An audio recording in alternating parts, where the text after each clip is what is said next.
La pluie tombait fort sur le stade marocain. Une de ces pluies qui alourdissent les gants glisse sur le cuir du ballon et transforme chaque prise de balle en épreuve de survie.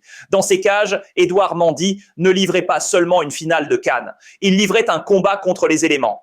Gants trempés, visage ruisselant, visibilité réduite. Chaque ballon devenait un danger. Dans ce contexte, une serviette n'est pas un luxe. C'est un outil de travail, un réflexe de gardien, un geste banal, répété sur tous les terrains du monde. Sauf que ce soir-là, ce geste banal est devenu suspect. À cet instant, le match ne se jouait plus seulement avec un ballon. À plusieurs reprises, la serviette du gardien sénégalais disparaît de son point d'appui habituel. Elle n'est pas simplement déplacée par hasard, comme cela arrive parfois dans l'agitation d'une surface de réparation. Non, elle est prise, emportée, écartée volontairement, arrachée de son rôle utilitaire, transformée en objet de tension.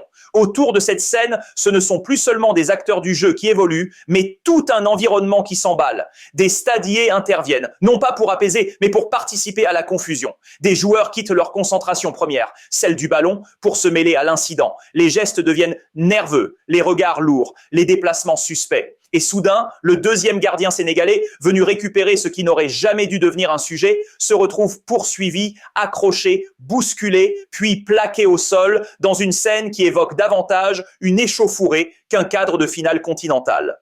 Et pendant ce temps-là, le match continue. C'est peut-être cela le plus frappant. Le jeu ne s'arrête pas. L'arbitre ne gèle pas la situation. Aucune autorité ne recentre immédiatement les débats. Le ballon circule, les actions se développent, mais en périphérie, une autre partie se joue, une partie invisible sur la feuille de match, mais bien réelle dans l'équilibre psychologique des acteurs. La tension grimpe, non pas à cause d'un duel, d'un tacle ou d'une occasion, mais à cause d'un climat. Un climat où un détail logistique devient un instrument de déstabilisation, où l'attention d'un gardien, poste déjà le plus solitaire et le plus exposé du terrain, est détournée vers autre chose que sa mission première, protéger son but. Ce n'est plus une anecdote folklorique, ce n'est plus une scène isolée qu'on balaie d'un sourire. C'est une séquence d'anti-jeu périphérique insidieuse, diffuse, qui ne passe pas par les pieds mais par l'environnement. Une pression qui ne vient pas d'un adversaire direct mais du décor lui-même. Et cela se déroule en pleine finale de Coupe d'Afrique des Nations, sous les caméras, sous les ralentis, sous le regard du monde entier. Dans ces moments-là, le football dépasse la technique et la tactique. Il devient une question de cadre, d'autorité, de maîtrise des marges. Parce que les grandes compétitions ne se jugent pas seulement à la qualité du spectacle, mais à la capacité de protéger le jeu contre tout ce qui tente de le parasiter. Et ce soir-là, pendant quelques minutes, ce n'est pas le ballon qui a vacillé, c'est l'image du contrôle autour du jeu. Puis vient le moment de la parole officielle, celui où, normalement, l'institution remet de l'ordre dans le récit, trace une ligne claire entre ce qui relève du jeu et ce qui n'aurait jamais dû s'y inviter.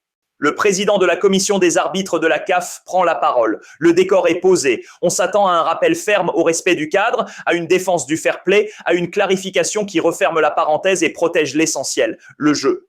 Mais le discours prend une autre direction. Il explique que la serviette ne fait pas partie de l'équipement réglementaire du gardien. Il précise qu'elle doit être utilisée de manière sportive et fair play. Et il conclut que si elle influence le jeu, elle doit être éloignée de l'aire de jeu. Sur le papier, la phrase semble structurée. Dans la réalité du terrain, elle laisse un vide, car la question surgit immédiatement, simple, presque naïve. Comment une serviette posée derrière un but, en dehors des limites du terrain, peut-elle influencer le jeu? En quoi ce morceau de tissu immobile, discret, devient-il un facteur décisif d'une finale continentale? Sur le plateau, le malaise est visible. Les journalistes restent un instant suspendus, comme si chacun cherchait le sens caché d'une explication qui ne vient pas. Certains anciens joueurs esquissent un sourire incrédule, d'autres lèvent les yeux au ciel. Ce ne sont pas des rires moqueurs, c'est l'expression d'un décalage, celui qui existe parfois entre le langage administratif et la réalité d'un vestiaire, d'une pelouse, d'un match sous la pluie. L'incompréhension est totale parce que le centre du débat semble s'être déplacé. On ne parle plus du comportement des stadiers qui interviennent dans une zone où ils devraient garantir la neutralité. On ne parle plus de l'attitude de certains joueurs quittant leur rôle pour participer à la confusion. On ne parle plus de la gestion arbitrale d'une situation qui perturbe l'environnement immédiat du jeu. Non. Le projecteur se fixe sur l'objet, pas sur les actes, pas sur les responsabilités, sur la serviette. Et c'est là que naît le sentiment de flottement, comme si, dans un moment qui demandait de la hauteur et du discernement, le débat s'était rétréci jusqu'à devenir presque surréaliste. Comme si, face à une scène qui interroge l'encadrement d'une finale majeure, la réponse institutionnelle avait choisi le détail réglementaire plutôt que la lecture globale de la situation. Le football, pourtant, n'est pas qu'un ensemble d'articles. C'est aussi un contexte, une dynamique, une gestion humaine des tensions. Et quand la parole officielle semble ignorer cette dimension, elle laisse derrière elle non pas une clarification, mais un doute. Tous ceux qui ont déjà enfilé des gants, même à un niveau amateur, comprennent cette vérité que les tribunes ne perçoivent pas toujours. Le poste de gardien est un métier de détail, un métier de sensation, un métier où une fraction de seconde, une adhérence imparfaite, un appui mal assuré peuvent renverser le destin d'un match. Sous la pluie, cette réalité devient encore plus brutale. Une main humide, ce n'est pas un simple inconfort. C'est une prise incertaine sur un ballon lancé à pleine vitesse. C'est une trajectoire qu'on lit bien, mais qu'on ne parvient pas à verrouiller. C'est ce cuir qui glisse, rebondit, échappe d'un centimètre de trop. Un ballon relâché dans une finale, ce n'est pas une statistique. C'est un silence dans le stade. C'est un attaquant qui jaillit. C'est un filet qui tremble. Et un but encaissé à ce niveau, ce n'est pas seulement un score qui change. C'est un match qui bascule, une dynamique qui se renverse, un tournoi qui prend une autre direction. Le gardien, lui, vit dans cette tension permanente. Il n'a pas le luxe du remplacement facile. Il n'a pas le droit à la déconnexion. Et surtout, il n'a pas la liberté de mouvement des autres joueurs. Quand un milieu a soif, il se rapproche de la touche. Quand un ailier est trempé, il s'essuie brièvement sur son maillot, échange un regard avec le banc. Mais le gardien, il est prisonnier de sa zone. Quitter sa cage, même quelques secondes, c'est exposer son équipe. Le jeu peut repartir à tout instant. C'est pour cela qu'il garde sa bouteille d'eau dans ses filets. C'est pour cela qu'il garde parfois une serviette à proximité. Ce ne sont pas des caprices, ce sont des outils de survie professionnelle, des habitudes ancrées dans la pratique mondiale du poste. En Europe, en Amérique du Sud, en Asie, en Afrique, partout où l'on joue sous la pluie, sous la chaleur, sous pression. Alors la scène interroge. Pourquoi ce qui est considéré ailleurs comme un simple réflexe de gardien devient-il ici un sujet de controverse? Pourquoi un geste banal répété sur des milliers de terrains se retrouve-t-il soudain disséqué, suspecté, presque théorisé? La question dépasse la serviette. Elle touche à la lecture du jeu, à la capacité des instances à comprendre la réalité concrète des acteurs qu'elles encadrent, à cette frontière parfois fragile entre le règlement et l'esprit du jeu. Car le débat, insensiblement, a glissé. On n'est plus dans la gestion d'un incident autour du terrain. On n'est plus dans l'analyse d'un comportement perturbateur. On discute de la légitimité d'un objet anodin. Et c'est là que le malaise s'installe. Parce que pendant que l'on questionne l'outil, on oublie la fonction. Pendant que l'on théorise le détail, on laisse de côté le vécu du poste le plus exposé du football. Le gardien, lui, ne parle pas en article de règlement. Il parle en réflexe, en sensation, en gestes répétés pour sécuriser l'instant. Et dans ce décalage entre la parole institutionnelle et la réalité du terrain, se niche toute la frustration d'un débat qui aurait dû protéger le jeu, mais qui a fini par s'égarer autour d'un symbole.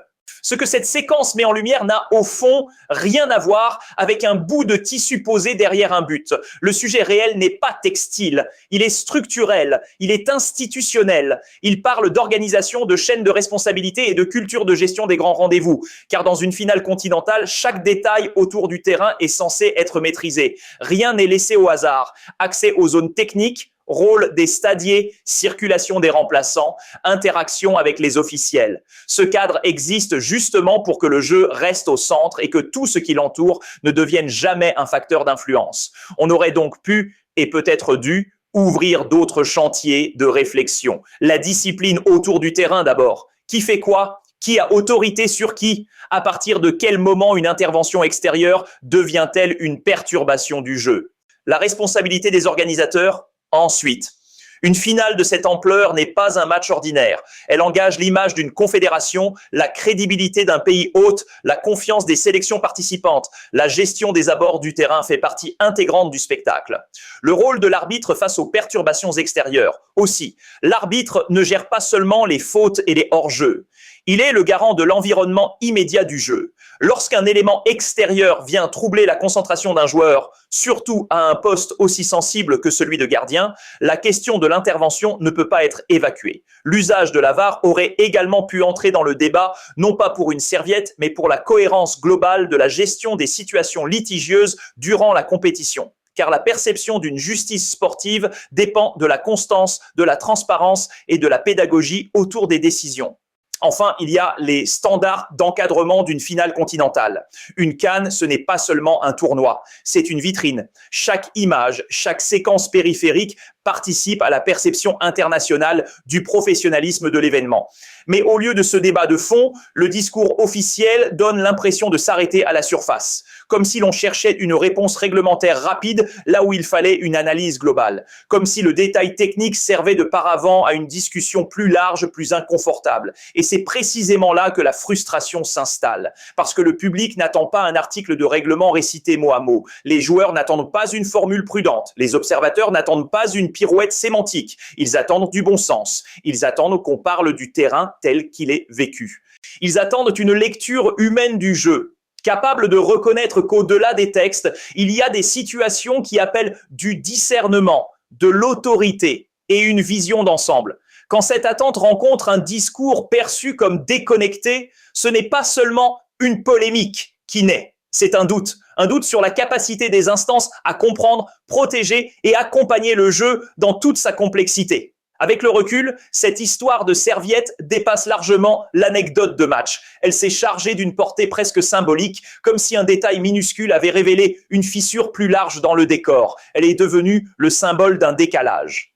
Un décalage entre ceux qui vivent le jeu à hauteur de pelouse, les joueurs, les entraîneurs, ceux qui ressentent la pression, la pluie, la fatigue, l'adrénaline, et ceux qui l'administrent depuis les tribunes officielles et les bureaux. Deux mondes qui parlent du même football, mais parfois avec des langages différents. Elle est aussi devenue le symbole d'une parole officielle perçue comme hors sol. Une parole qui se veut réglementaire, cadrée, prudente, mais qui, dans certains moments, semble passer à côté de la réalité concrète de ce qui s'est joué. Comme si l'on décrivait un match en théorie, alors que le terrain, lui, vibrait d'une toute autre intensité. Et surtout, cette séquence renvoie à une image plus large du football africain.